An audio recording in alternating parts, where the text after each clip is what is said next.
So we all want to hit the easy button. Nobody wants to be wrong. Right? Right. Always. Nothing wrong with that. And so the way that we do this, the way that we try to do this, is by seeking guidance from something outside of ourselves. Because when we get inside our own head, sometimes we can get just squirreling all over the place. And so we think that, well, you know, if we talk to God, if we include God in the decision, that's probably a more direct route from A to B, and probably going to have a better result. Now, God gave us a whole bunch of gifts, and the first one we'll talk about is free will, the ability to choose anything at any time, which is like the greatest gift and the biggest whole goodness in our whole existence. Because when we have the ability to choose anything, then we start to wonder, good, bad, right, wrong, easy, hard, all these things. Well, one of the things we have the free will to choose is guidance. We feel like we're at a crossroads, and this can be like little bitty decisions, like what do I want to eat today, to great big decisions like where should I live, or where should I work, or what should I do, or how should I spend my time, or my physical body, my spiritual abilities, my finances, my absolutely everything in this big thing we call life. So we seek guidance. We've got the ability to do that. And we've got the ability to listen when guidance shows up. And guidance can show up through all of us. They can show up through our friends and our family. They can show up through a mentor, a coach, a minister, a psychic, a whatever. It can show up by simply asking the question of God through prayer and listening through meditation. Then we get our guidance. Then what? There comes the next challenge. More free will. I know what I need to do. I know what I want to do. I know what I'm called to do. My whole world is showing me I need to do this thing. Are you doing it? Well, I'm thinking about it. I'm thinking about it because I know I want to. Guidance says I should. My friends and family, my circumstance, my every ounce of intuition tells me I need to do this thing. But I'm a little scared. Because I don't know how it's going to turn out. And I don't know if it's going to be the right thing for me or the wrong thing for me, if it's going to move me forward or move me backward. I have fear. I don't know. And because I don't know, I may have fear. Then fear causes us to worry, and worry's like praying for something you don't want. And then we start to manifest the stuff we don't want as a way of pushing ourselves, inching ourselves outside our comfort zone to do that thing that we knew we needed to do all the way along. But we're human. Now the other side of that is trust. Trust in God. Now here's a couple of nuances, I guess, in my own world, is that like when big time stuff is coming, like, hey dude, you're gonna be a dad. Or how about you move to Florida? Or yeah, you're gonna go start connections. You know, and everything that each one of you have told me over time, that your wants and your goals and your desires and I know it, and different guidance that you've received in your own life over and over, and praise for the stuff that you said, you know what, I'm going to do it, and you did it. Pushed you outside your comfort zone, here came trust, followed by courage, followed by more trust, and woof, there we go. And cool stuff happens. And then the other stuff that we know we're going to at some point, but we're just easing our way into it. Nothing wrong with that either. Oftentimes, though, we see God like in the skit, like that's Papa, like God is somehow out there. And we know that God is in everything. God is in all things. So God is in me, and God is in you, and God is in Papa, and God is in every circumstance, every situation, everything on the planet. So if we're going to trust in God, then I need to trust in myself because God's there. And I need to trust in you because God's there too. And I need to trust in the situation that we've co-created because God's there. And I need to trust in God because God's there too. Now oftentimes we think if we're trusting in God, then we're trusting in God, this being that's out there. Which is sometimes easier than trusting what's in here. And trusting what's in here and trusting within those circumstances that we co-create. Now, here's the next rub. Our little human minds say, good, bad, right, wrong, easy, hard, A, B, division. That's a tough one to mirror with God is in all things. So God is in all decisions. So, what if every decision you made was right?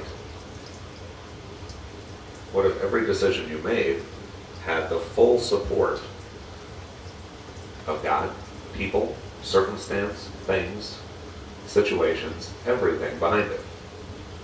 When Mary and I had a big decision, we were going to move to Florida or stay in South Dakota, there wasn't a right answer.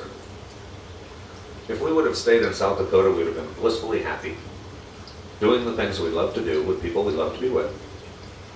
We chose to move to Florida. We're blissfully happy, we're doing the things we love to do, and we're totally in bliss with the people we love to hang with. It wasn't a right-wrong decision, an A-B decision.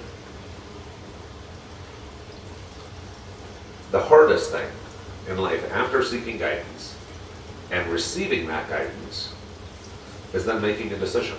The decision is the toughest part. Ever notice that? Like once we make a decision, the whole universe seems to line up behind it. But until we make a decision, boy, everything from this side of the teeter-totter piles up telling you why you should do this, and everything on this side of the teeter-totter piles up saying you should do this, and it's almost like this like big political ad inside your mind. Vote for me, no, vote for me. Vote for me, no, I'll do this, I've got promises, no, I've got promises, do this, because this is where you need to be. We look at both candidates in our mind.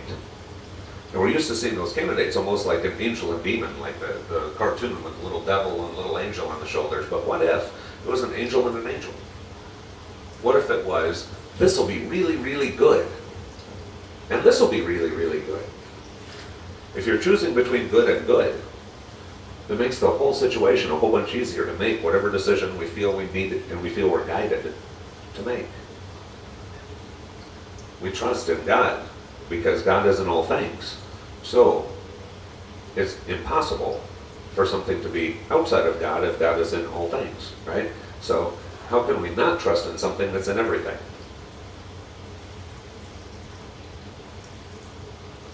Kind of tough. Now, as God has never let us down, has always carried us through, when we look back throughout the entire history of our lives, through the very highest, oh my goodness, this is so cool, and through the very lowest, I don't know how I'm going to get through this, God was there.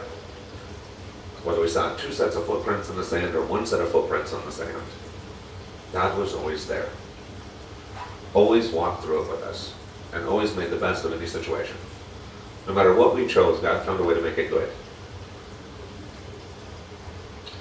So, some would say the greatest predictor of the future is the past. If every time I poke this button, it spits out $100, and every time I poke this button, I get jolted with a zillion volts of electricity and it lights my hair up, it's not going to take me very long to figure out which button I want to poke more, and what button I don't want to poke at all. Well, if every time we poke the trust in God button, it works. And every time we poke the world knows better, people might not understand X, Y, and Z, but what if I lose this thing or that thing, or what if it doesn't work out this way, or what if? The what if button. And the what if button just creates more what ifs. At some point, I may choose to poke more the I trust in God button, and less the what if button. When it spits out $100 bills, when it spits out a zillion volts of electricity, it's pretty easy to say, ooh, I poked this one a lot. I wouldn't touch that one, maybe once, twice, just to make sure. But in life, there's this little time delay in manifestation. So we forget. Did I poke that button? Which button did I poke? I'm not sure. Imagine if you were supported by the entire universe. Imagine if any decision you made was right, and all you had to do was make the decision. The decision that was right for you, the decision that your guidance, your inner self, your soul cried out for. Yes, I want that. be this, do this, experience this, whatever it is. I'm feeling pulled, tugged, over in this direction. If we let go of the resistance and we said, okay, God, I've made the decision and I decide to go that way. And I ask your help in doing it to make it easy and fun.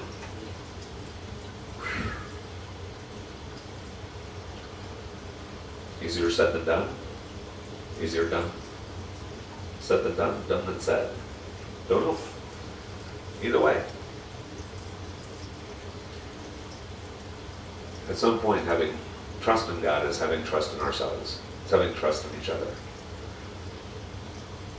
And when we know that we'll make the very best decision that we can in any given moment, I can set my intention that I'm going to be a good dad. I can try my best. What's going to be like? Not a clue. I think I know because ... But I'm wise enough to know I don't have a clue. But I'll figure it out along the way because I trust in God, I trust in myself, I trust in all of you. I trust in my wife. That'll work out pretty good. We look at the main reasons, the fear reasons why we don't do the things we want to do. And it's normally a shoulda, coulda, woulda by somebody else, a shoulda, coulda, woulda that we've imposed on ourselves, or a fear of losing something.